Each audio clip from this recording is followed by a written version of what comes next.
नमस्कार, मैं हूं संजय शर्मा। आप देख रहे हैं 4 PM न्यूज नेटवर्क। वोट डाले जा रहे थे महाराष्ट्र में, झारखंड में और कुछ राज्यों के उपचुनाव में। लेकिन गोदी मीडिया भी मजबूर था कि केवल वो उत्तर प्रदेश की खबरें दिखाए, क्योंकि उत्तर प्रदेश सरकार ने जो नंगाई की पराकाष्ठा पार कर दी थी, चैनल भी मजबूर हो गए। मुसलमानों पे लाठियां, मुसलमानों को गालियां, दरोगा रिवाल्वर लेके कह रहा है गोली मार दो। उत्तर प्रदेश में ऐसे नजारे दिखे नहीं थे। इन नजारों ने बता दिया कि डर गई है योगी सरकार। और समाजवादी पार्टी के नेताओं ने जिस तरह मोर्चा संभाला, अखिलेश यादव ने जिन तेवरों से प्रेस कॉन्फ्रेंस की, उसने भूचाल मचा दिया। अभय द्विवेदी ने भी कहा कि ये सरकार नंगई की सीमा पार कर रही है। और एग्जिट पोल ने बड़ा कंफ्यूजन पैदा कर दिया। माई एक्सिस से एग्जिट पोल ने कहा कि झारखंड में प्रचंड बहुमत के साथ सोरेन वापस आ रहे हैं। महाराष्ट्र में बड़ा कंफ्यूजन।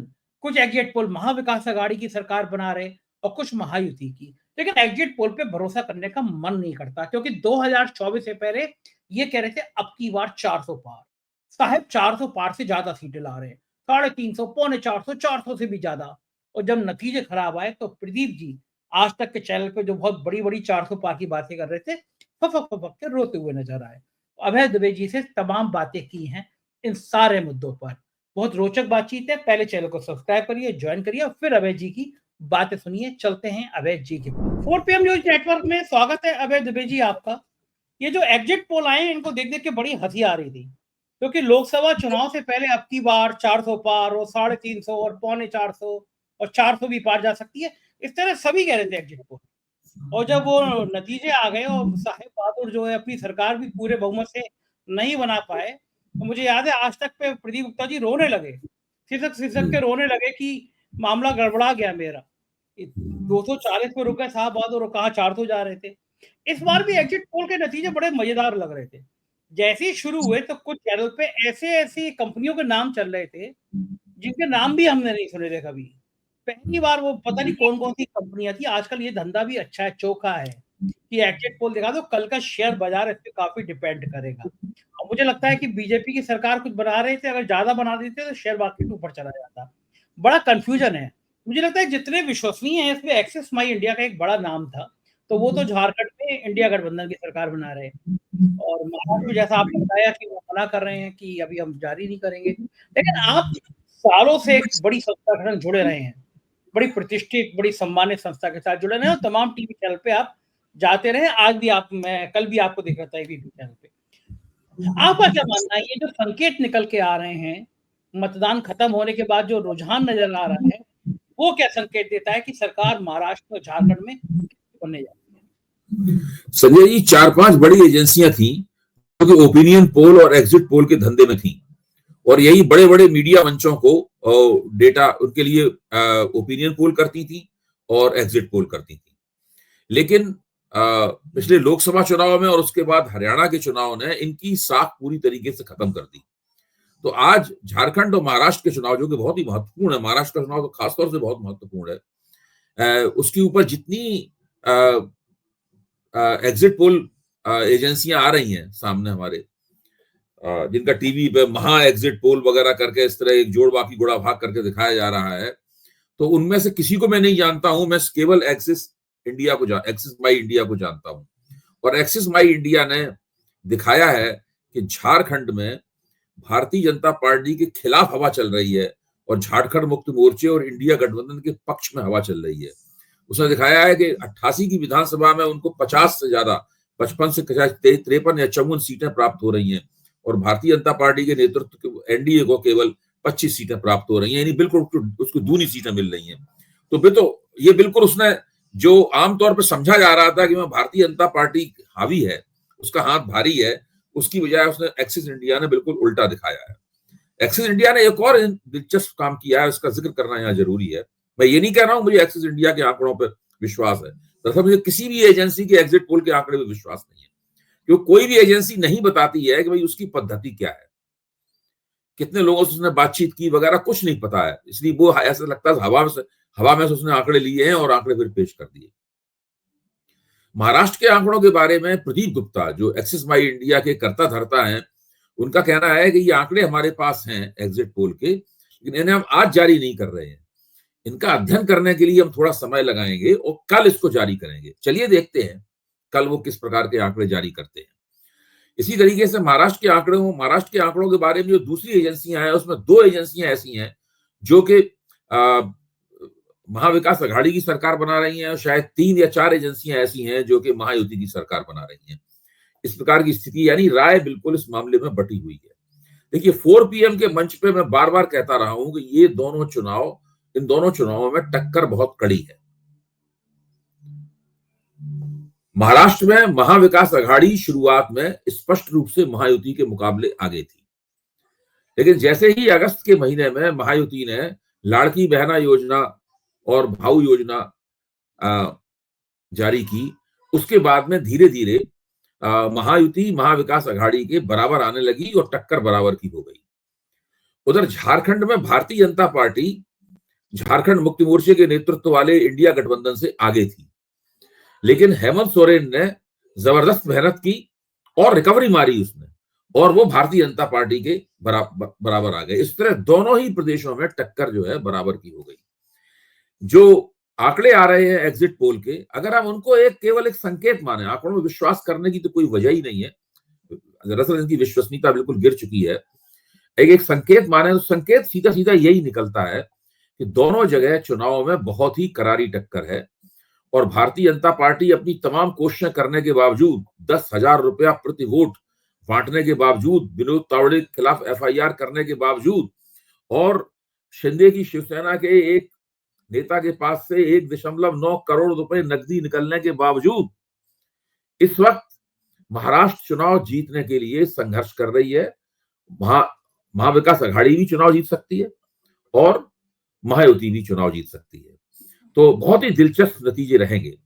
बस मैं इतना कहूंगा यहां पर कि अगर महायुति ने चुनाव जीता तो ये लगभग तय हो जाएगा कि अब कोई पार्टी अगर किसी दूसरी पार्टी को तोड़ती है, दल बदल करवाती है, फूट डालती है, वोटरों को इसकी कोई चिंता नहीं है, और केवल चुनाव से पहले अगर तिजोरी खोल देती है, रेवड़ियां बांट देती है, तो वोटर उसकी तरफ हो जाते हैं। इस प्रकार की एक भावना बनेगी और चुनाव के पहले दूसरी पार्टियां भी इसी तरह की गतिविधियां करती हुई नजर आएंगी। अगर महाविकास अघाड़ी जीतती है, उससे यह तय होगा कि तोड़फोड़ की राजनीति का फल नहीं मिलता है, और चुनाव से पहले तिजोरी खोलने का भी अपेक्षित नतीजा नहीं प्राप्त होता है। महाराष्ट्र का चुनाव बहुत महत्वपूर्ण है। महाराष्ट्र के चुनाव में पूंजीपतियों ने अपनी थैलियां खोल रखी हैं, रुपया पानी की तरह बह रहा है। मुंबई देश की व्यापारिक राजधानी है, और भारतीय जनता पार्टी की पूरी कोशिश रही है कि व्यापारिक राजधानी को बंबई से उठाकर अहमदाबाद यानी गुजरात ले जाए। इस बात पर बंबई के अंदर बहुत भावनाएं हैं और लोग इस बात को लेकर नाराज हैं। आरक्षण का मुद्दा इस चुनाव में काफी गर्म रहा है। इस मुद्दे की काट करने के लिए, सामाजिक न्याय के प्रश्न की काट करने के लिए बटेंगे तो कटेंगे का नारा दिया गया, और काफी जोरदारी के साथ बार बार पहले योगी आदित्यनाथ ने वहां के नारा लगाया, फिर नरेंद्र मोदी ने भी कहा, राष्ट्रीय स्वयंसेवक संघ ने भी कहा, फिर नरेंद्र मोदी की तरफ से एक रहेंगे तो सेफ रहेगी की बात की जाने लगी, और महायुति के अंदर फूट पड़ती हुई दिखाई दी। यहां तक कि भाजपा के अंदर भी तरह तरह की आवाजों में इस नारे के इर्द गिर्द चर्चा होने लगी। ये चुनाव बताएगा महाराष्ट्र के संदर्भ में कि महायुति की एक बटेंगे तो कटेंगे वाला नारा चला या नहीं चला। अगर महायुति चुनाव जीत जाती है तो फिर इस नारे को बहुत जोर से लगाया जाएगा, फिर हम 2029 तक हमें इस नारे को सुनने के लिए तैयार रहना चाहिए। अगर महायुति चुनाव हार जाती है तो शायद हो सकता है भाजपा और संघ के रणनीतिकार इस नारे के ऊपर दोबारा विचार करें। इधर आप झारखंड में देखिए, झारखंड में सबसे बड़ी चीज जो दांव पे लगी हुई है वो क्या है? दांव पे लगी हुई है कि घुसपैठ और मुसलमानों, और जिसको कहते हैं लैंड जिहाद, हर चीज को अब जिहाद जोड़ दिया गया है। भाजपा ने इस बार नया हथकंडा निकाला है, हर चीज के साथ वो जिहाद जोड़ देते हैं, यानी विशुद्ध मुसलमान विरोधी राजनीति कर रहे हैं, मुसलमानों के खिलाफ नफरती फिक्रेबाजी कर रहे हैं। अब संथाल परगना में कह ही रहे हैं कि बांग्लादेश के घुसपैठिए आते हैं, आदिवासी लड़कियों से शादी करते हैं ताकि उनकी जमीन हड़पी जा सके। हेमंत सोरेन ने पूछा है कि भाई कहां हमारी सीमा कौन सी सीमा से मिलती है जहां से ये घुसपैठिए आते हैं। तो ये भी झारखंड का चुनाव ये भी तय करेगा कि क्या आदिवासियों को, जैसे उत्तर प्रदेश में कुछ हिंदू समुदायों को मुसलमानों के खिलाफ भड़काया जाता रहा है, क्या आदिवासियों को मुसलमानों के खिलाफ भड़काया जा सकता है? ये है महत्वपूर्ण मुद्दे जिनके आधार पर ये चुनाव लड़ा जा रहा है। दोनों ही चुनाव महत्वपूर्ण है। महाराष्ट्र का चुनाव बहुत ज्यादा महत्वपूर्ण है। देखिए, अगर महायुति चुनाव हार गया तो आप समझिए एकनाथ शिंदे की शिवसेना टूट जाएगी। उनके पास 8 सांसद हैं। वो शिवसेना टूट जाने का मतलब ये होगा कि केंद्र सरकार और भी ज्यादा अल्पमत में आ जाएगी। उसका प्रभाव केंद्र तक पड़ेगा। अजित पवार के पास तो केवल एक ही सांसद है। वो जो अजित पवार को छोड़ के नहीं आएंगे। अगर वो उधर शरद पवार के साथ आए तो वो भी शरद पवार के साथ चले जाएंगे, वरना वो उधर बने रहेंगे। तो उनके उससे केंद्र सरकार की सत्ता पर असर नहीं पड़ता है। लेकिन महायुति के हारने का नरेंद्र मोदी की गठजोड़ सरकार पे भी इसका असर पड़ेगा। ये तो आपने बिल्कुल नया एंगल बताया। बात तो सही है कि 8 सांसद हैं, एक सांसद बड़ा महत्वपूर्ण है और मोदी जी के जो गृह नक्षत्र चल रहे हैं वो थोड़े खराब ही चल रहे हैं। अच्छा, ये इसका मतलब अगर मान लीजिए ये सरकार नहीं बना पाता है एनडीए गठबंधन, इसका मतलब कि महाराष्ट्र में और झारखंड में अब मोदी का ग्राफ नीचे आ गया बहुत तेजी से, मोदी चेहरा नहीं रहे। सबसे कम रैलियां करी हैं उन्होंने, हर बार इतनी रैली करती थी, महाराष्ट्र में इतनी कम रैली करी है, लोग सवाल करने लगे। आपने ये मुद्दा उठाया था कि बीच चुनाव में वो विदेश चले गए, जबकि चुनाव तो प्राणवायु था उनके, वो चुनाव के बिना वो जीते मरते नहीं थे, वो चुनाव छोड़ के वहां चले गए। इसका मतलब अब ब्रांड मोदी का खात्मा हो जाएगा अगर महाराष्ट्र और झारखंड जीतते हैं, हारते हैं। देखिए, मैं झारखंड की बात छोड़ ही दीजिए, केवल महाराष्ट्र चुनाव अगर महायुति हार गया तो उससे भारतीय जनता पार्टी को बहुत झटका लगेगा। और 5 जून 2024 को जो नतीजा आया था, जिसमें भारतीय जनता पार्टी ने बहुमत खोया था, उससे विपक्ष को जो आवेग प्राप्त हुआ था, विपक्ष की जो हवा बनी थी, वो दोबारा हवा चलनी शुरू हो जाएगी। हरियाणा चुनाव से झटका लगा विपक्ष को। हरियाणा चुनाव कैसे जीते कैसे हारे वो तो एक अलग बहस है, उसमें हम लोग चर्चा कर चुके हैं। आगे जब भी मौका आएगा फिर चर्चा करेंगे। लेकिन हरियाणा चुनाव हारने से विपक्ष को निश्चित रूप से एक परेशानी हुई थी और उसकी हवा थोड़ी सी, जिसे कहते हैं, मंद हुई थी। लेकिन अगर महाविकास अघाड़ी ने चुनाव जीत लिया तो मुझे पक्का यकीन है कि फिर उसके बाद विपक्ष पीछे मुड़कर नहीं देखेगा। अच्छा, बताइए कि अभय जी, अगर ये चीजें उल्टी होती हैं, दोनों जगह महायुति जीत जाती है, तो क्या असर पड़ेगा? मोदी जी का ब्रांड और मजबूत होगा, फिर क्या सीन होगा? देखिए, मोदी जी का ब्रांड मजबूत नहीं होगा इससे। देखिए, ये आप वो बात नहीं रही जो 2015 में थी, 2014 में थी और 2019 में थी, वो बात अब नहीं रही। मोदी जी का ब्रांड मजबूत नहीं होगा। ये आप कह सकते हैं कि केंद्र की जो गठजोड़ सरकार है उसका स्थायित्व थोड़ा बढ़ जाएगा, वो मजबूत होगी, क्योंकि मोदी जी के तो उत्तराधिकारी की तलाश की जा रही है। भारतीय जनता पार्टी के अंदर जो बहस हो रही है, जिस तरह की बातें उछल रही है, बातें निकल के आ रही है, उससे साफ लगता है कि सब लोग अगले 5 साल, यानी अगले जो बचे हुए 4 साल हैं, इन 4 सालों में भाजपा सरकार का नेतृत्व कौन करेगा, कौन कर सकता है, कौन अपनी दावेदारी कितनी जोर से पेश कर सकता है, इसकी तमाम पूरी पेशबंदी वहां पे होने लगी है उसके अंदर। और इसीलिए मोदी जी वहां चले गए हैं, विदेश चले गए हैं, क्योंकि मोदी जी जानते हैं कि उनको अब बहुत कुछ बचा नहीं है उनके लिए राजनीति में। उम्र भी उनकी हो रही है, जाहिर है 2029 तक उनकी उम्र भी काफी हो जाएगी मोदी जी की। तो ऐसी स्थिति में वो तो अपने रिटायरमेंट पैकेज के बारे में सोच रहे होंगे। जब तक राष्ट्रीय स्वयंसेवक संघ उनका उत्तराधिकारी नहीं ढूंढ लेता, तभी तक वो प्रधानमंत्री हैं।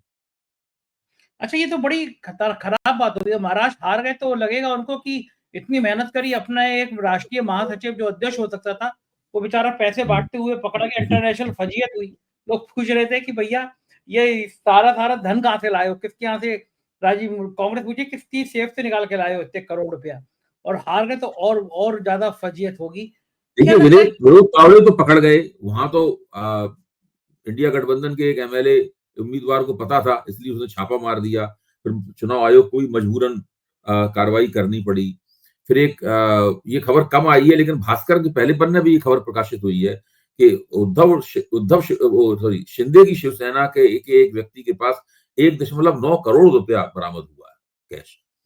तो वहां पे ऐसे आप अंदाजा लगा सकते हैं कितने बड़े पैमाने पर रुपया नकदी वहां पर तैर रही है और लोगों को बांटी जा रही है। महाराष्ट्र का चुनाव मुझे लगता ही है कि विधानसभा चुनावों में सबसे ज्यादा महंगा साबित होगा, क्योंकि जब नकदी बटने लगती है तो फिर चुनाव की जो कीमत है चुनाव का जो खर्चा है, मतलब जो है महंगा, बहुत महंगा चुनाव साबित होने वाला है महाराष्ट्र का चुनाव। अच्छा, क्या सीन होगा अगर मान लीजिए महाविकास आघाड़ी की सरकार बन गई, तो शिंदे साहब का क्या हाल होगा? उद्धव क्या कौन? करेंगे? शिंदे? टूट जाएगी शिंदे। शिंदे साहब का पॉलिटिकल करियर खत्म हो जाएगा। शिंदे साहब का राजनीतिक करियर खत्म हो जाएगा। शिंदे साहब के जो भी एमएलए और एमपी होंगे, वो सब इधर आ जाएंगे उद्धव ठाकरे के पास। अभी क्या है, आप देखिए, इस बात को समझते हुए जो ये तथाकथित एग्जिट पोल करने वाली एजेंसियां हैं, आप इनके अगर आंकड़ों को ध्यान से देखें तो आप पाएंगे कि वो खास तौर से एकनाथ शिंदे की शिवसेना का प्रदर्शन बहुत बेहतर दिखा रहे हैं और उद्धव ठाकरे की शिवसेना का प्रदर्शन कमतर दिखा रहे हैं, क्योंकि उनका स्ट्राइक रेट दिखा रहे हैं 33 से 35% के बीच में, उसका स्ट्राइक रेट दिखा रहे हैं 60% के बीच में, क्योंकि वो जानते हैं कि एक्यूलीस हील जिसको बोलते हैं ना, कमजोर कड़ी, यहीं पर है। तो इसको दिखाने क्या फर्क पड़ा? एकनाथ शिंदे के लोग उनका साथ छोड़ देंगे। नहीं, इसको दिखाने का क्या मतलब है? इसका आप इस लाइन का क्या मतलब निकालेगा कि शिंदे का ज्यादा दिखा रहे हैं? तो इसका मतलब ये है कि सब ये लोग चाहते हैं कि उद्धव ठाकरे की शिवसेना अच्छा प्रदर्शन करे। उन्होंने सबने दिखाया है कि भाजपा का प्रदर्शन, भाजपा का स्ट्राइक रेट 60% से ज्यादा है, 60% या उससे ज्यादा है। शिंदे की शिवसेना का स्ट्राइक रेट भी 60% या उससे ज्यादा दिखा रहे हैं। तो वो इसलिए दिखा रहे हैं क्योंकि वो जानते हैं कि उद्धव ठाकरे की शिवसेना जैसी बर्बाद होगी हारने के बाद में, वैसी महायुति की राजनीति भी समाप्त हो जाएगी, महायुति का अस्तित्व भी समाप्त हो जाएगा। महायुति का अस्तित्व बने रहने के लिए बहुत जरूरी है कि वो चुनाव जीते और सरकार बनाए।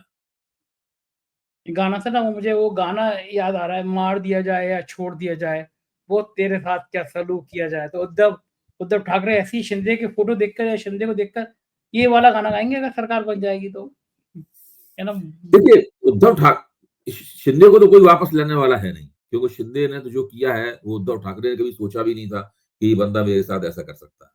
लेकिन जो एमपी हैं उनको ले लिया जाएगा, जो स्थानीय नेता हैं उनको ले लिया जाएगा, फिर उनके पास स्थानीय स्तर पर वो काम करते हैं, ऐसे लोगों की किसी भी पार्टी को जरूरत होती है। जो एमएलए जितने चुन के आए हैं वो सब ले लिए जाएंगे, जो जिनकी आगे जो मजबूत हैं, जो दूसरे नंबर पर रहे हैं या तीसरे नंबर पर रहे हैं, उन सबको भी ले लिया जाएगा। तो वो जो एकनाथ शिंदे हैं वो अकेले रह जाएंगे। वो थाने के नेता थे, अब थाने के भी नेता नहीं रह जाएंगे। महाराष्ट्र की राजनीति पे सबकी निगाह है क्योंकि बहुत सारा पैसा भी है वहाँ, आर्थिक राजधानी है तो पैसा भी है और जाहिर है कि वो बहुत पैसा है, बहुत पैसा है। बहुत पैसा है। अगर जाहिर है हाँ, अगर वह मुंबई सरकार जो है, मुंबई बहुत बड़ा एटीएम है। मुंबई जो है वो बहुत बड़ा एटीएम है, सारी पार्टियां उस एटीएम से माल खींचती हैं। हाँ, तो सभी की निगाह है कि यहाँ पे क्या होगा, सब पे हो। लेकिन एक चीज और मजा आएगा, अगर मान लीजिए महाविकास आघाड़ी की सरकार बन गई तो एक मुद्दे पे और बड़ा फोकस किया था आदित्य ठाकरे ने, कहा था जैसी सरकार बनी तो हम धारावी का प्रोजेक्ट जो है वो कैंसिल कर देंगे। अब मजा इसके भी आएगा कि महाविकास आघाड़ी सरकार बन गई, राहुल गांधी ने अडानी पे हमला किया, आदित्य ठाकरे ने किया, लेकिन अब शरद पवार तो अडानी के सबसे करीबी है, तो धारावी पे भी और मजा नजर आएगा क्या होगा। हाँ हाँ, उस पर जद्दोजहद होगी, उस पर जद्दोजहद होगी, तो बीच का रास्ता निकालेंगे। तब वो, मुझे नहीं लगता कि प्रोजेक्ट कैंसिल होगा। मैं मानता हूँ प्रोजेक्ट कैंसिल नहीं होगा, कोई बीच का रास्ता निकालेंगे, वो बीच का रास्ता निकलेगा और वो सब काम आगे बढ़ेगा। देखिए, राजनीति जो है ना, वो विरोधों की एकता करने की कोशिश का नाम है। जो चीजें एक दूसरे के खिलाफ खड़ी हुई हैं, आप कैसे उनके बीच में एकता निकालते हैं, तालमेल निकालते हैं, ये उसका नाम है।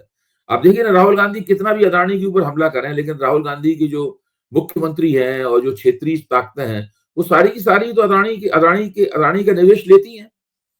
भाई कौन सा मुख्यमंत्री मना कर देगा? अडानी कहता भाई आपके यहाँ 200 करोड़ रुपए या 2000 करोड़ रुपए निवेश करने जा रहे हैं, तो कोई मुख्यमंत्री क्यों मना करेगा? मैं भी अगर मुख्यमंत्री होऊंगा तो मैं मना नहीं करूंगा। मैं क्यों मना करूंगा? हमारे पूरे राज्य का फायदा है। कोई अडानी कोई छोटी मोटी चीज थोड़ी ना है, जैसे दूध में मक्खी की तरह आप निकाल के अलग रख दें। अब ये जरूर है कि अडानी ने अपने आप को नरेंद्र मोदी के साथ बहुत ज्यादा जोड़ लिया है, ओवर आइडेंटिफिकेशन कहते हैं, उसमें इतना ज्यादा जोड़ दिया है कि अडानी की कामयाबी और मोदी की कामयाबी लगता है कि दोनों एक साथ उठे हैं और एक साथ ही डूबेंगे भी। हाँ, ये बात लगती है, समान तौर पे ये बात लगती है। मोटे तौर पर ये बात लगती है।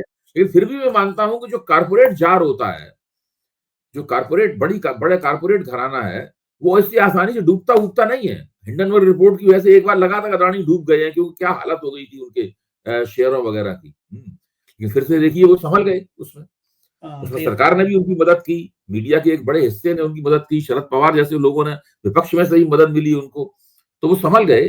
लेकिन ये बात भी सही है कि अगर आप किसी एक राजनीतिक दल और एक नेता के साथ में इतने ज्यादा जुड़ जाते हैं कि आप दोनों एक दूसरे के पर्याय लगने लगे, तो तो उसमें फिर परेशानी दिक्कत होती है थोड़ी बहुत। बिल्कुल ठीक बात करें। आज जो था उत्तर प्रदेश की 9 विधानसभा सीटों पे चुनाव था। 13 तारीख से बढ़ाई गई तारीख 20 तारीख की, और शायद अब समझ में आया कि ये 20 तारीख की क्यों गई थी।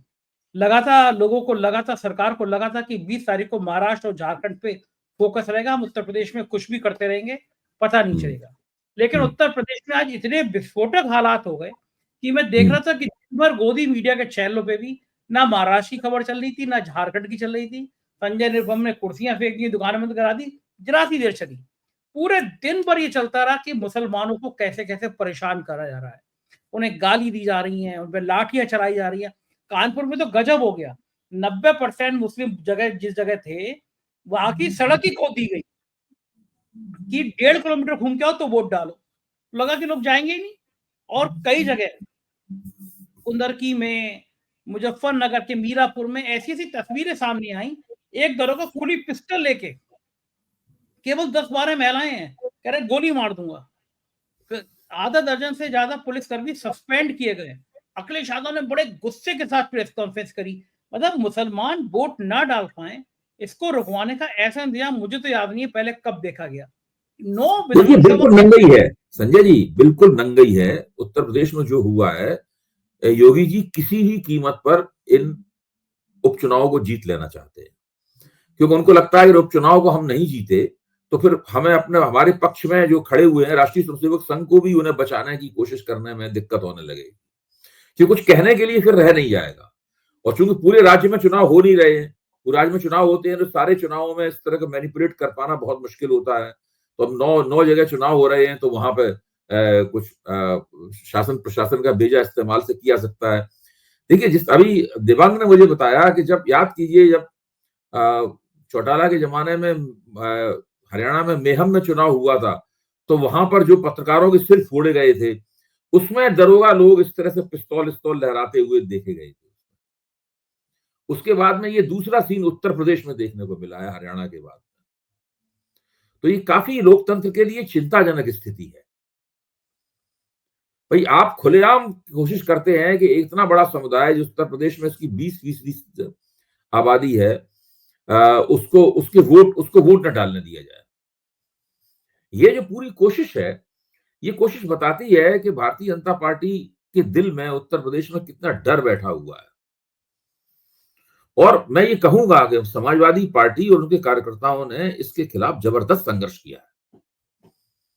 जिस तरह उनके प्रवक्ता टीवी बोल रहे थे, जिस तरह अखिलेश यादव ने जो मुद्रा अख्तियार की, और समाजवादी पार्टी के कार्यकर्ता वहां मौके भी इस तरह से संघर्ष कर रहे थे, उससे लगता है कि समाजवादी पार्टी ने भी सरकार की इन हरकतों को नाकाम करने में कोई कसर नहीं उठा रखी। देखो सही कह रहे हैं, जरा सी कुछ घटना हो रही थी, तुरंत सोशल मीडिया पे वीडियो आ जा रहे थे। इतने वीडियो तो किसी चुनाव में नहीं आएंगे लोग। अच्छा, मैंने देखा जनता वीडियो बना रही थी, डर नहीं रही थी पुलिस वालों से कि बताएंगे तुम्हें हम सोशल मीडिया पे तो ये इसका मतलब ये कि जब जनता गुस्से में आती है तो ये पुलिस के रिवॉल्वर से, पुलिस की लाठियों से, डंडे से डरती नहीं है फिर पब्लिक अगर सड़क पे आ जाती है।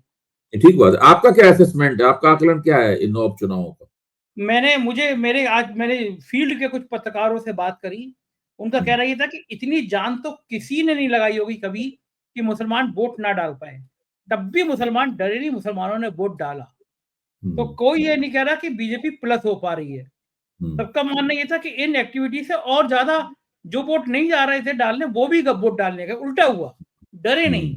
तो स्थितियां बड़ी खराब हुई। लेकिन ऐसे अभय जी, एक समुदाय को इस तरह डराना, धमकाना, अपमानित करना, महिलाओं से कहा बुर्के उतारो, ये सब चीजें समाज में किस हद तक नफरत का माहौल घोलेंगे, कितना डराएंगे ये लोग उनको। देखिए, इसका खामियाजा अंततः भारतीय जनता पार्टी को उठाना पड़ेगा।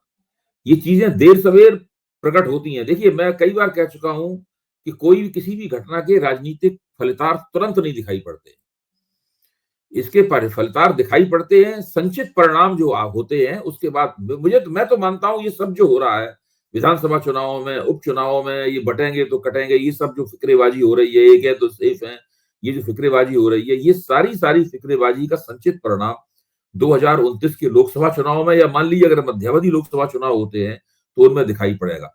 देश की बुनियादी समस्याओं को हल करने की बजाय बांटो और राज करो की जो उपनिवेशवादियों की, अंग्रेजों की नीति थी, उस नीति पर चलते हुए समाज को बांटकर अपनी सत्ता बचाने की कोशिश हो रही है। देखिए, नरेंद्र मोदी के जो पहले 10 साल थे उनमें ऐसा लगता था कि भाई इनकी सत्ता स्थिर हो गई है, इनको हराना मुश्किल है, ये अब नए से नए मुकामों की तरफ जाएंगे, जो हिंदू राजनीतिक एकता बनाई है वो और लगातार मजबूत करते जाएंगे। इनमें इतना आत्मविश्वास आ गया था कि ये कहने लगे थे कि मुसलमानों के साथ में, पसमानदा मुसलमानों के यहाँ मैत्री रैलियां निकाली जाए।